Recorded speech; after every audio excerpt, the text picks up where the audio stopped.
it would use a running head. Okay, now here's a sort of a zombie or a ghost rule. In older versions of APA, you used to have to put running head and then the running head afterwards.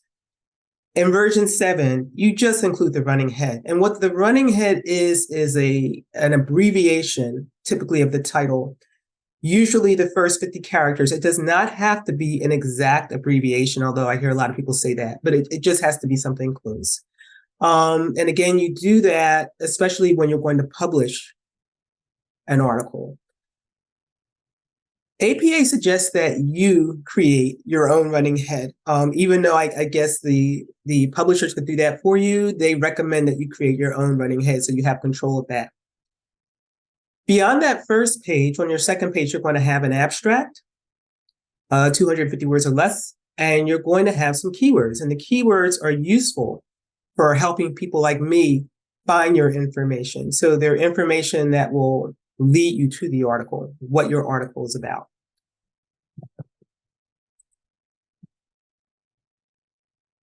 Student papers, as I said before, have some similarities. So this is the student format, but there are things that are different. So for example, unless your professor says that you need a running head, you wouldn't have that.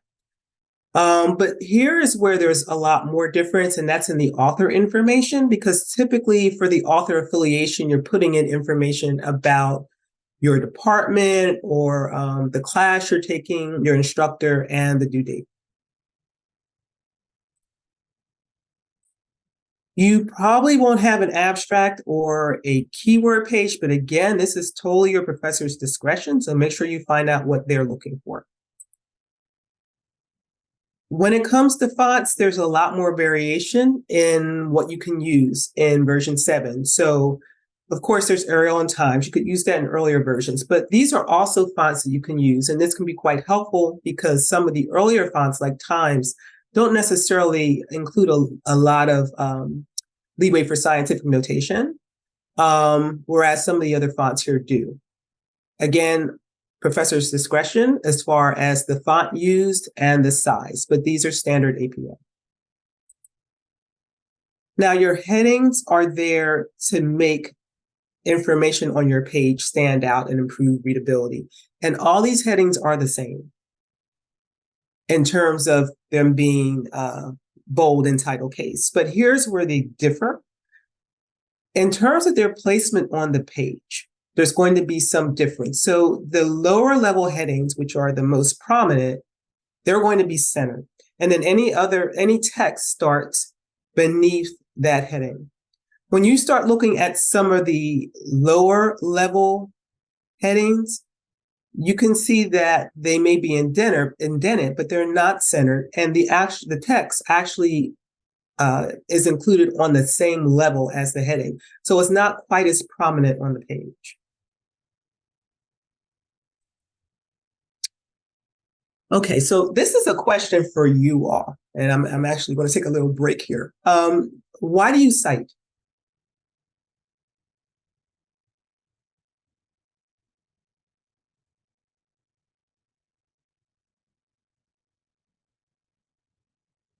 I would say to protect the intellectual property of the other individual.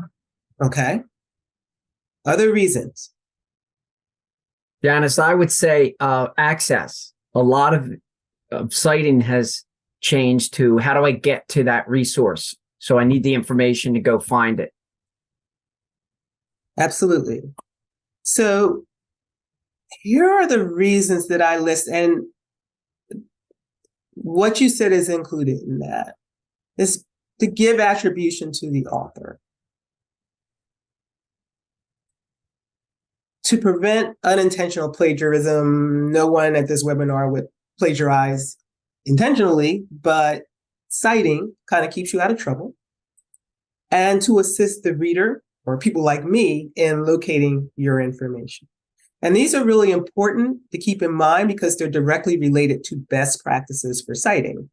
So that was why you cite it. But this is to cite or not to cite. So you cite anytime you're using the words or the ideas or the images, which is something that people forget about a lot, data, music, anytime you're citing information from someone else, you need to provide an appropriate credit in the text and the reference list. And if you are a publisher, or excuse me, if you are a writer, that includes any work that you wrote as well. You cite yourself.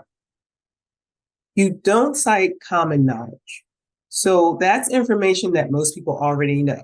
Like Barack Obama was president of the United States, or water freezes at 32 degrees. If it's common knowledge, you don't cite it.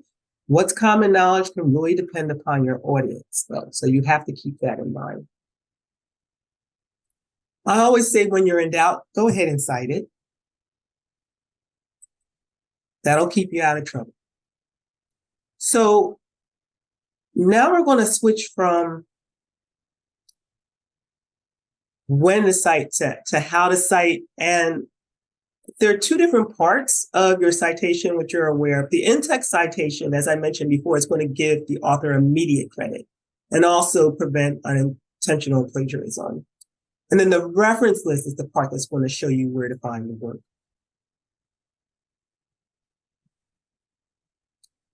I like to talk about APA, excuse me, in terms of the different elements of APA. So there are basically four. There's the author, and that's who's responsible for the work. There's the date, and that's when the work was published. The title is what it's called, and the source is where you can retrieve the cited work. And the things that are included in the source vary based upon the format of the work. Each of the elements is separated by a period. At the bottom here, so this is the reference list entry, and at the bottom here is the in-text citation, and that can be either a narrative citation or a parenthetical citation, and I'll say more about that in a second. Oh, one more thing. When you're writing, you want to make sure that for every reference in your document, you have an in-text citation. That's important. And that's something you need to check before you turn it in to be published or you turn it into your professor. The exception for that is personal communication. So what is that? Those are things that don't have a reference because the reader can't access it. You still cite it though. You can read an in-text citation for that. So those are things like your emails, text messages, online chats, a telephone conversation, a classroom lecture that's not recorded, that has original material.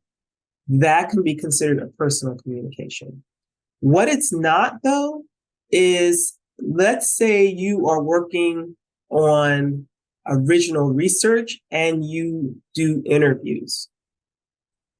That's treated differently. That has its own section in APA, I think it's section 8, for how you would treat subjects in an interview. For one thing, you want to preserve their anonymity, so you wouldn't cite them. You might have a pseudonym for that, but that detail is located in the manual.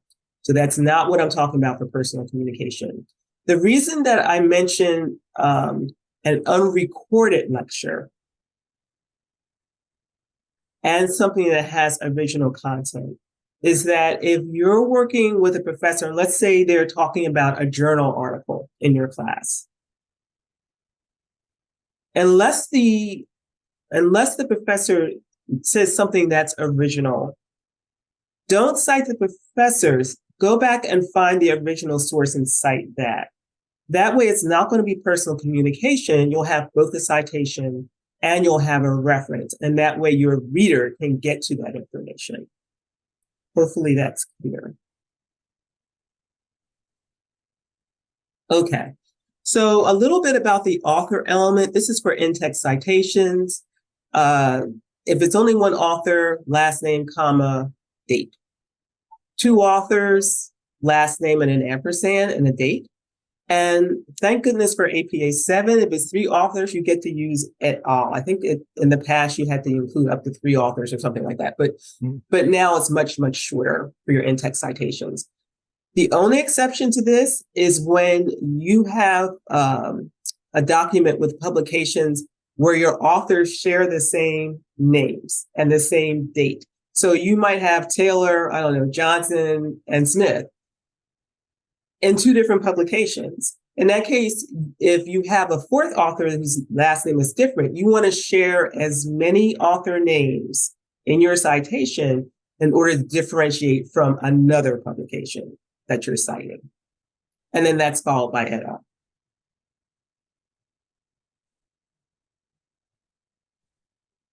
So although APA 7 gave you a little break when they were talking about in-text citations, they did not with the reference list. You have to list the first 20 authors.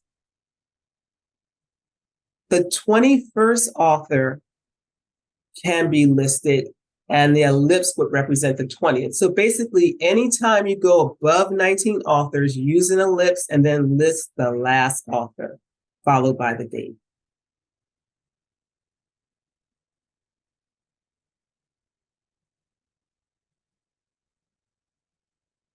So authors are going to vary based on the format of the work. If you're citing a film, it's the director that goes in the author element. For something like a podcast episode, it's the host of the episode. Something that always throws me is online streaming video is the person or the group that uploaded the video. So depending on the type of document or work you're using, the author element is going to vary. Government agencies are problematic just because of the hierarchical nature sometimes of a government group name. So when you're citing, you want to use the most specific name in the citation, but then you grab that parent agency and use that in the reference. So here's an example. I have a parenthetical citation and a narrative citation. Again, I'll say more about that in a minute. And the most specific agency is the National Cancer Institute. So that's what I have in my in-text citation. But in the reference itself, I have the parent. One other thing I'll mention here, if you're using a group name that has a common abbreviation, the first time you cite it, you can use the abbreviation in the citation. Any further mentions, you can just go ahead and use the abbreviation without the full name. The reference should always have the full name, however. Okay, so I've mentioned parenthetical and narrative a couple of times. Let me just say what they mean. This is an example of a parenthetical citation. The author's name and the publication date appear in parentheses. The narrative citation is used when the citation is actually part of the text or the narrative. So a combination of both the parenthetical and the narrative citation can keep your citations or your writings from sounding redundant. And this isn't really a webinar about writing. That could actually be a separate webinar, writing and APA. But I just wanted to mention problems with overcitation. So sometimes when you have a long paraphrase, so you've taken someone's work, you've read it, you've put it in your own words, but you still have to cite them because it's their ideas. But sometimes when you see that, they're citing the authors a lot. If you have a paragraph and the topic doesn't change, and the paragraph hasn't changed, as long as you write that text so that it's clear that you're referring to the same information, you really don't have to keep repeating the author's name in that same paragraph. So this is an example of overcitation, where we're still talking about taxonomy measures, but I keep citing the author's name repeatedly on each line. Not really necessary. I can cite that author early. And then as long as it's obvious that the text refers to the author, I only have to mention him once. Now, once you change the paragraph, then yes, you need to cite them again. Or if you've written this in a way that has other articles or other authors that you're citing, you may have to repeat that. So you can word your text so that it's a little easier to read and a little bit easier to cite. This is something that the Writing Center will be able to help you with, but I have a link to this information in my slides, so I'll make sure I share that with you. I actually borrowed this slide from an APA webinar. So we talked about the author element already. This is the date element, and most of the time you only need to have the year. But if you're working with something that's published frequently, like a magazine or a newsletter or social media, then you would provide the full date. Now that's the full date and the reference, okay? So this is a reference entry here for CNN Business, which comes out every day. The in-text citation would only have the year, but the full date would be in the reference for that date.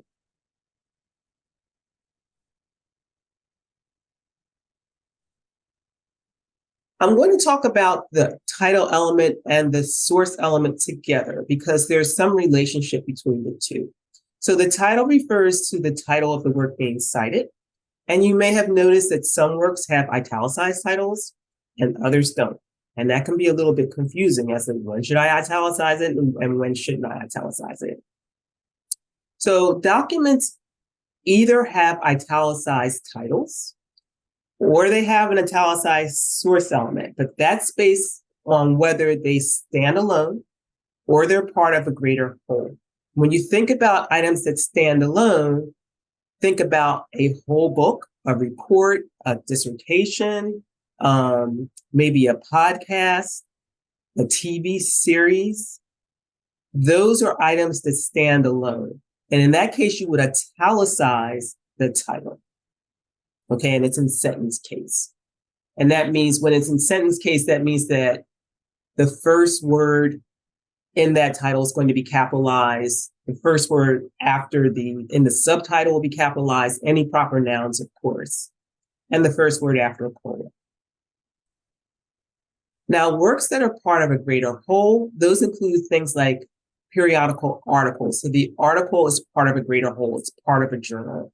An edited book chapter, that's part of a book, a podcast episode, or a song. In that case, you italicize the source element. So let me show you some examples. And again, I should mention, I'm talking about the reference list now, right? Not when you're mentioning, let's say, an article in the text of what you're writing. That's treated differently. Before I show you an example, I just wanted to mention too that you'll notice some titles have brackets.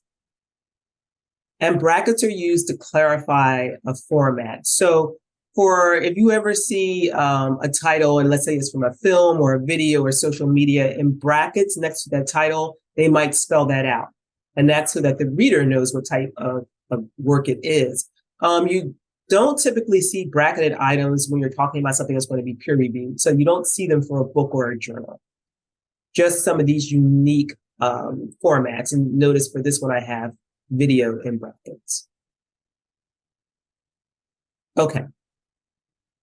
The source element is where an item's published. And then, as I mentioned, what's in the source is based upon the type of work that it is. But it usually includes things like publishers, volume information, URLs, or a DOI. So where it's published, where you're going to find it. Source elements for items that are part of a whole are italicized, but their titles are not. So let's show you some examples. Here's a journal, and this is the format I would follow for a journal. We already talked about the author and the date. This is the title of the article. It's part of a whole, it's not italicized, but the journal title is. So the source element, italicized, volume, italicized. For some reason, the issue number isn't, that's just APA, and then it's followed by the pages and a DOI.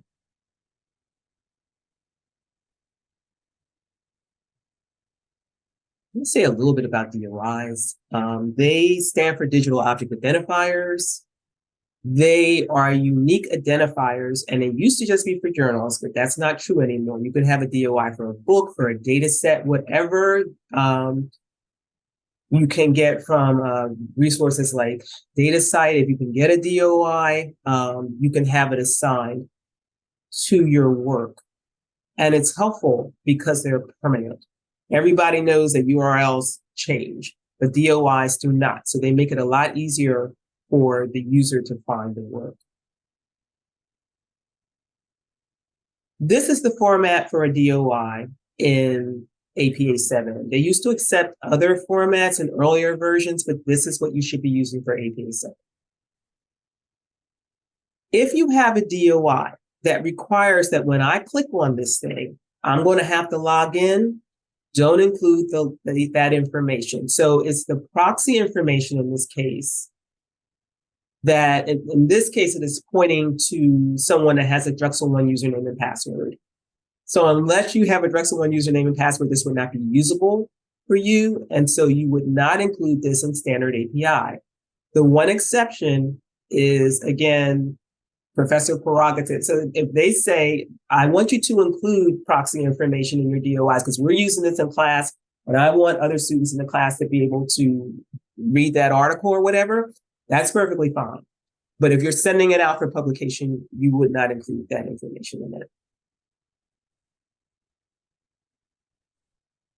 Even print items now have DOIs. And part of the reason that you might include a DOI in your reference, even if it's print, is that it gives people the option to be able to read it online or read a print version. And that is acceptable APA for APA version 7.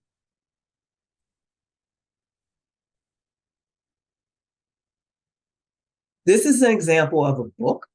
So you can see that the title of the book is italicized, stands alone, but the source element isn't. In this case, the source element is only the publisher. In APA 7, you do not have to include the publisher's location. So that's another one of those ghost rules. Thank goodness, because trying to figure out what the location was difficult. Amen to that. There's so many changes in publishing, you don't know. And there's 3 cities listed, the whole bit there. Yes, that was a hot mess. So I'm glad they did away with that. So here we have an example for a book chapter. And when you're citing a book chapter, you include the citation for the book chapter followed by the book you're citing. So the book chapter is part of a whole. You don't italicize the name of the chapter, but you do italicize the book in the source field. So that's what that is here.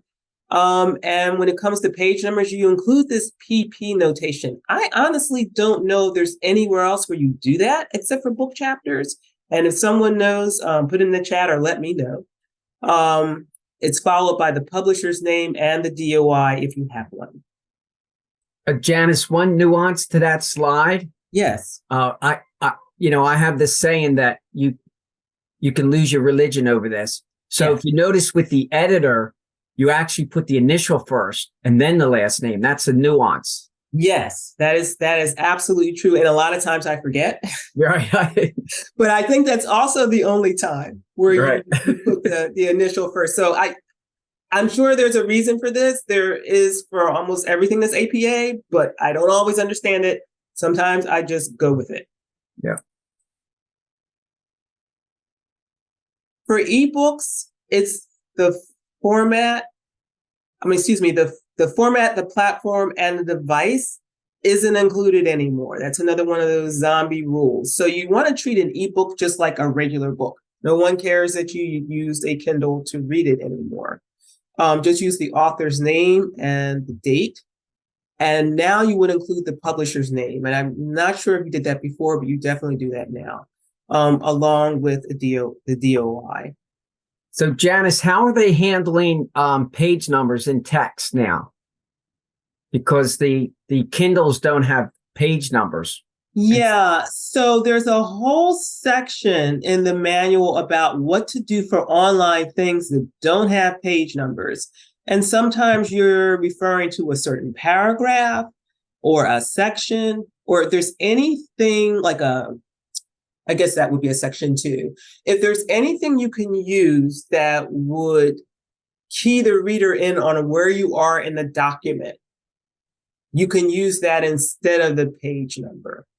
Oh, good. Thanks. Yeah, but it varies. So rather than having a bunch of slides with that, I'll make sure, since you asked that I note it in the slide deck.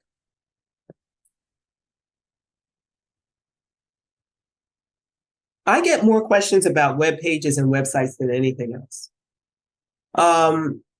But as I say here, a web page or a website is a document type. It's not a retrieval method. So what I mean by that are document types include things like journals or newspapers or books or videos. You cite them like they are a journal or a newspaper or a video. An example would be, for you nutrition folks, if you are using eatright.org and you're citing the Journal of the Academy for Nutrition and Dietetics on that site, you are still citing a journal article. The fact that you happen to be citing it online really doesn't matter, the APA. You just treat it like it's a journal. Mm. And that can be a little confusing. Janice, that's helpful, because I think that was a ghost too. There was a lot of over citations rather than just simply cite. As writers, I like that better, because then I don't have to fuss with the online. It's just the document's there. It's a PDF of the article. It was in a journal, so that's useful to just do that. Yeah, absolutely. So basically, the rule is you cite it based on the type of document, not where you retrieved it. The only difference might be, the appearance of a URL or a DOI or whatever. But that's basically the only difference. But you use the web page and the website category when nothing else fits, because, certainly there are cases where you're citing a website. So here's an example of a website citation where I have the author followed by the date, the name of what would this be? The name of the article, it's not an article like a journal article, is Germany avoids recession, but growth remains weak. So web page titles are italicized. That's a new rule that got by me in APA 7, because you would think that this was treated like part of a whole, right? But it's not. You just go ahead and italicize it. That's just one of those rules that I go with without trying to fully understand it. Because it seems like it shouldn't be italicized to me, but it is. And then in this case, the source of the website is BBC News. So here are a list of rules for websites. And actually, this rule I'm going to mention, the cite what you see, is sort of a general APA rule. If it's not really apparent, you don't necessarily cite it. So a lot of times I'll get questions with a website about who the author is, or the person will tell me there is no author. Actually, there is an author. It's just that with websites, a lot of times it's a group author. Okay, so in this case, I entered an individual author name in the element. But let's say I couldn't find A. Walker. I would use BBC News as a group author, and I would put that where the author name is.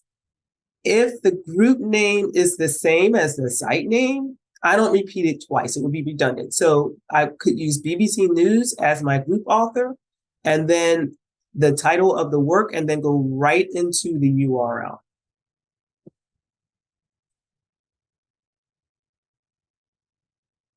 I'm just checking to see if there was anything else I wanted to say about that.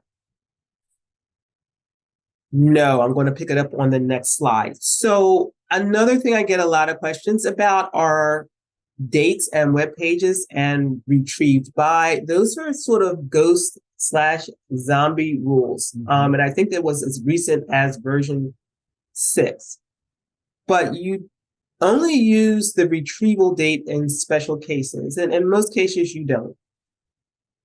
If the content changes frequently on a website, then you would use a retrieval date for it, because you want to make sure that the author knows the date that it changed. or that there may have been a change since the last time you looked at it. This is an example of when you would use the retrieval data. I actually borrowed this from the APA website. It's the US and world population clock. You know, that's going to be changing all the time. And so this is the format. You just have retrieved and the date and where you got it.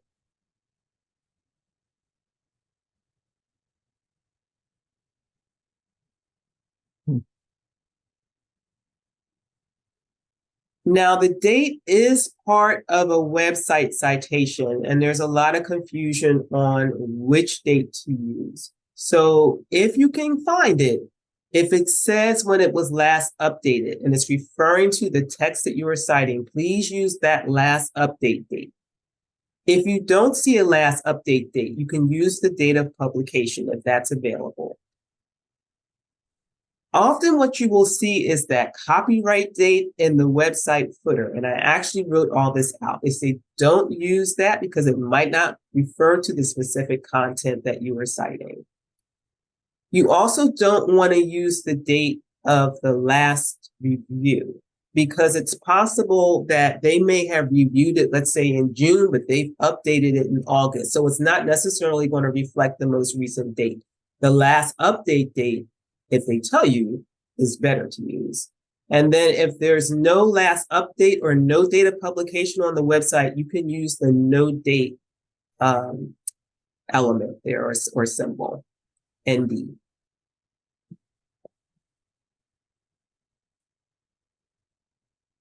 This actually is new.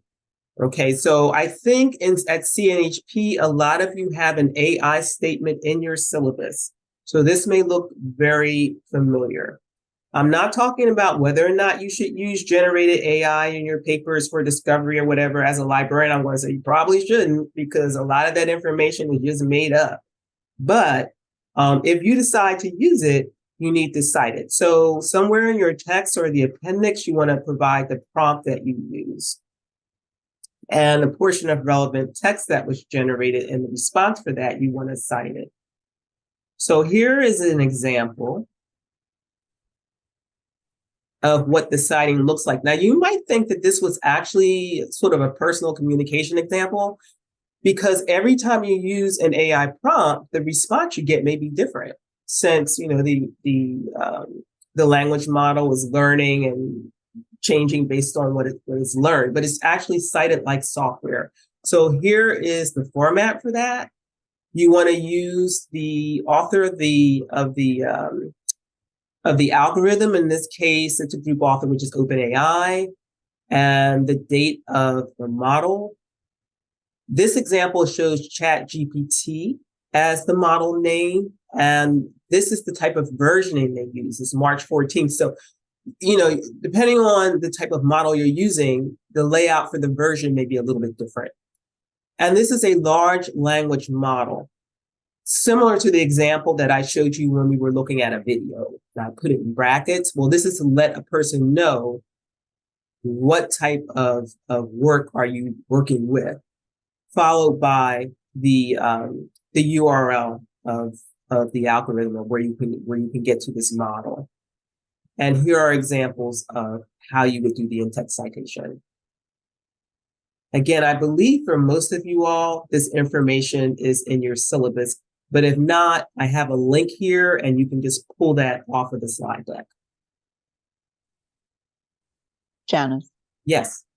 So I have a question just about that in general, you know, because I think we can talk about, you know, large language models all day long and how they can or maybe are problematic or maybe they're helpful. Who knows? Yeah. So in that type of referencing, right, and also the citations, it's only taking you to the tool, correct? Like this does not take you to the actual text that was generated, kind of like everything else because this is where I get confused. So all of our other references, right, points us back to distinct and specific resources, right? So if it's a journal, it's taking me to that journal, that edition of that journal, and that article within that journal, right? The same thing with the website. This is just taking any of us to that tool, right?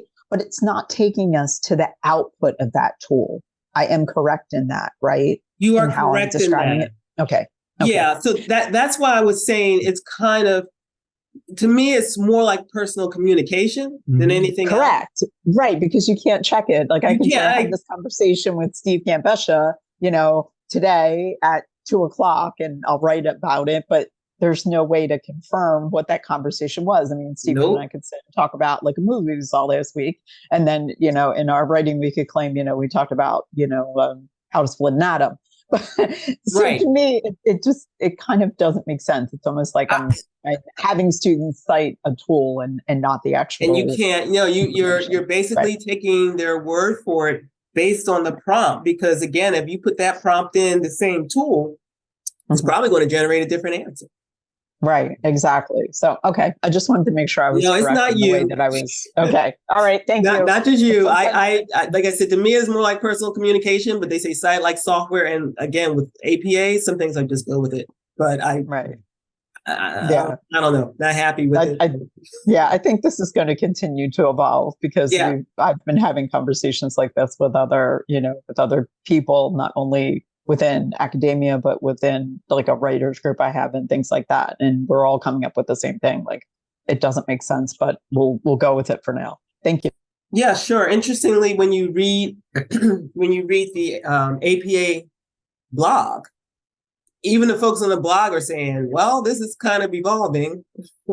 This is what we got right now, but we're probably going to update this as we go along. So I'll let you know if anything changes, but that's what they're saying, how to cite it right now. I will make sure I have a link to this document in the slide deck, but this is just an example of what do I do if there's truly something missing? So the author element, like I said, for a website may seem like it's missing, but it might be there, but sometimes it's not there. So this tells you what to follow.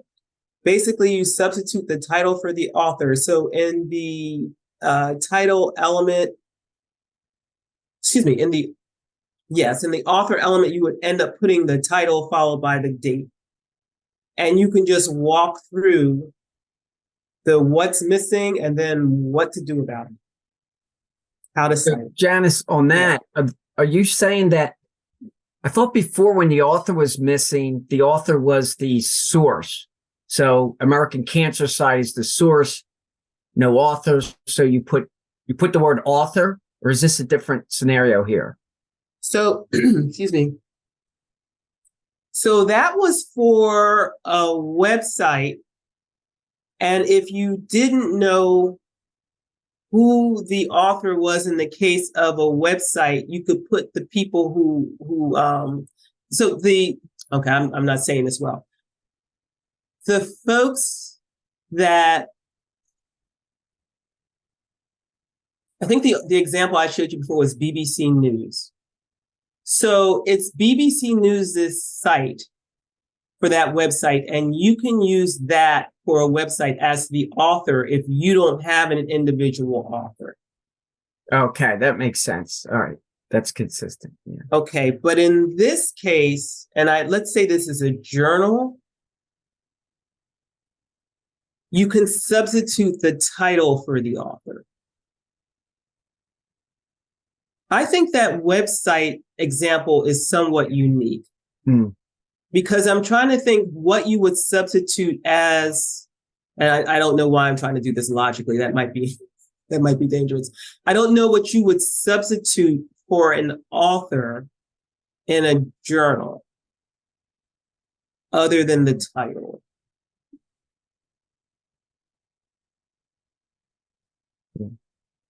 So did I just cause mega confusion here? No, it makes sense to you, Steve. I think it's, yeah.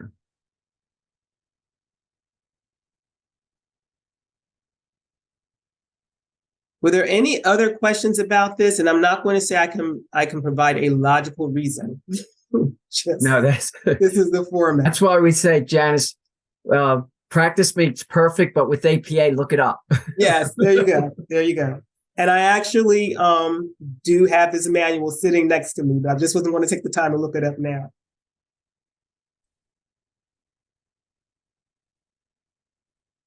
I just wanted to mention that when it comes to hyperlinks, if you have something that's going to be in text and online, or something that you know will be frequently printed out, you want to make sure that you have a hyperlink as text, because otherwise, if you embed it in descriptive text, a person would not be able to get to your item. On the other hand, if you have a work that's only going to be read online, you can embed the descriptive text. This is another one of these things that is the prerogative of your professor. So if you're working on a project, you may want to ask, is it okay to embed the hyperlinks? Or do I need to include them as text to get some sort of sense of direction? But this is the APA guidance for that. Okay, so we're in the home stretch now, which is great because I only have 10 minutes anyway. I did want to mention a couple of things about bias-free terminology. And I think these are actually really important changes. And I've noticed that for other styles, this is becoming the norm as well. So there's the use of the singular they. It's funny because it used to sound strange to not say he or she, and now to me that sounds strange. So you want to use they as the genetic third person singular pronoun to refer to a person whose gender is unknown. And then, of course, if a person prefers they as their preferred pronoun, that's what you use. When it comes to descriptive phrases, instead of using adjectives as nouns to label a group of people, the descriptive phrase is preferred. So in this example, people living in poverty is preferred to poor people. Using enslaved people is preferred to slaves. Strive for specificity. So there's an example here using 65 to 75 instead of just over 65. Not quite sure what that means. And then when it comes to ethnic groups or racial groups, you want to identify them as proper nouns. So you capitalize Indigenous people, Aboriginal people, African Americans, Black, and in APA, you capitalize white now as well. Brown seems to be in discussion. So the next time I do this, brown may be capitalized as well. And although I don't have it on the slide, there's guidance on disability when it comes to first person language. Such as people with autism versus identity first language, like autistic people. So either of those might be fine, but it depends on the preferences of that group. So you need to know your audience and your group when you decide on which one you would want to use. That may be guidance that's changing as well, but right now, that's the guidance. A couple of free APA resources. That should say APA style website, just to be specific. That is the website of the people who produced the publication manual. I really like it because not only does it have great references, it tells you whether something is a ghost. So it'll say this happened in, well, we used this in version 6 and this changed. Now we do that. That helps me because I get a lot of questions from people who are using older versions. It also cites the page number of where that thing appears in the APA manual, and I love that. But then there's the APA Purdue Writing Lab page, and that's a favorite of a lot of folks. You can go to the manual, or excuse me, you can go to the webpage itself. A lot of people just search it. If you use this format, it should take you to the correct page. So if your style's APA, would use that. AMA, you would use that as a style. The actual word citation, the thing that you are trying to cite. So if I'm trying to cite a book chapter, as in this case, I would put book chapter, and then I want to use OWL. So if I follow this format, it should take me to the page in Purdue OWL that tells me how to cite a book chapter. So that is everything I wanted to cover. I just have a link here to the Writing Center to make an appointment in case you want to know how to reword your text so that the citing is a little cleaner. And You can contact me if you have APA citation questions. If I don't know, I'm definitely going to look it up. Here's our library website. You can go to the chat, ask questions there. The librarians will help you as well. And then we have a little link to different resources for APA guides. And that was it. I'm going to stop sharing my screen. I know that's a lot. Were there any questions? And again, if I don't know, I will find out for you and put it in the slide deck. Stephen? So Janice, is with keywords, is it a ghost or zombie that you put them in alpha order, or does it not matter? That's a good question. I didn't think it mattered. So you would go with, if it doesn't matter, I guess you go with what you find the most important one first, and from there, or the reason I why would, but you know what? I'm going to look that up because I'll be honest, I didn't notice that in APA 7 where it said you would put them in alphabetical order. There's an editor of one of our journals, and that was his, I don't know if it was his pet peeve or whether it was that was the format where you put the keyword in alpha order. Is that a journal rule? I don't know. He just talked about it. So okay. Well, I will note that in my notes on the slide deck, whether or not they have to be keywords. I mean, alphabetical order. I know they suggest you have like 5. Like you don't want to have 20 keywords. But other than the number, yeah, I'm not sure if you should alphabetize them on that page with the keywords or not. But I'll check. I have the answer if you'd like it. They do not have to be alphabetized. okay. Did they ever have to be alphabetized? Particular journals, it's particular journal criteria. Okay. And if y'all want the handout in APA 7, I can give it to you. It's sad that I know that answer. So that was a zombie. Well, it's a zombie for general APA, but for particular journals, they may require it. So again, it's knowing the format that you're dealing with. But APA says, just get them on the page. Just please get them on the page. Yeah. Order doesn't matter. Other questions? I really do appreciate the questions. Was that, I remember that in the reference, it's 20. When you get to the 20th author, you can use the ellipsis. I thought it was like 7. Was that before? That was before. It's like 6 or something like that. And they went up to 20. Well, the whole idea would be make it easier for us, not harder. Oh, it's so tedious. A little bit. Yeah. So yeah, after 19, you use the ellipse. I mean, got 20, then you just list them. But after 19, you use the ellipse, and then whatever comes after that, you use it. So, yeah. One quick question for you, Janice. Was there anything because of the technical glitch with starting the recording a little late, was there anything in the first couple of slides that you wanted to make sure we got onto the recording? I think it was about the 5th slide when the recording kicked in. I did notice that. Sorry about that. Came on. No. I mean, hold on. Let me hit escape here. I am hitting escape in my. Okay, so my slides are just ignoring me. Okay, so I said we would cover and the role of APA, but. The only thing, I don't remember if recording started at the point where I was talking about using EndNote to get other types of styles. No, it was not. Okay.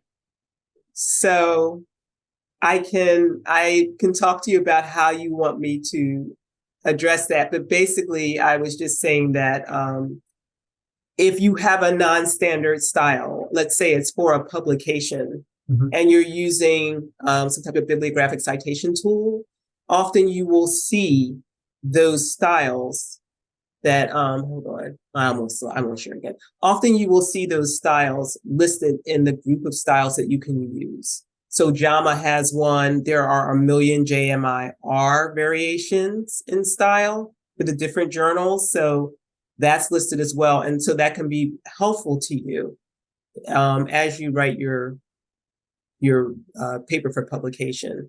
Just make sure it's right. Okay, so check the section for the authors on the journal website, match what's coming up from, let's say, EndNote if you're using that, and to make sure that it's standard, but it can be helpful, a helpful tool. Fantastic. Thank you. I thought that was the one thing that we wanted to make sure we got on the recording. So. Okay. Any other comments? I think some of this is just at some point I just find it you just have to make a judgment.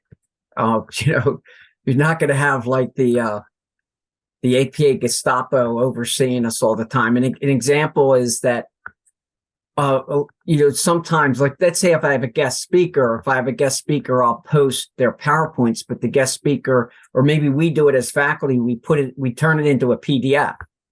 So do you put the format in a PDF for the PowerPoint? I know that's getting persnickety as to what to do, but sometimes you just make those judgments about what we need to do. And that's actually one reason why when students ask me to help them with a citation, that I like to indicate where I got it from in the APA manual, because the manual is not going to give you every example that could possibly exist out there. It's already 400 pages long. Mm-hmm. So having sort of an idea that the student can refer to, and so I'm basing my form of citation off of this. Is helpful to them, but it's also helpful if their professor says, okay, like, why did you do this? Yeah. They can blame it on me. And they can also say, and this is where Janice got it from. Because you'll cite it. Yes, because I'll cite it. Well, thank you, Janice Masud-Paul from the library, for a great presentation. It's so great to have you. And thank you all for joining us, and we'll see you at the next Tuesday topic. All right. Thank you. Take care. Bye-bye.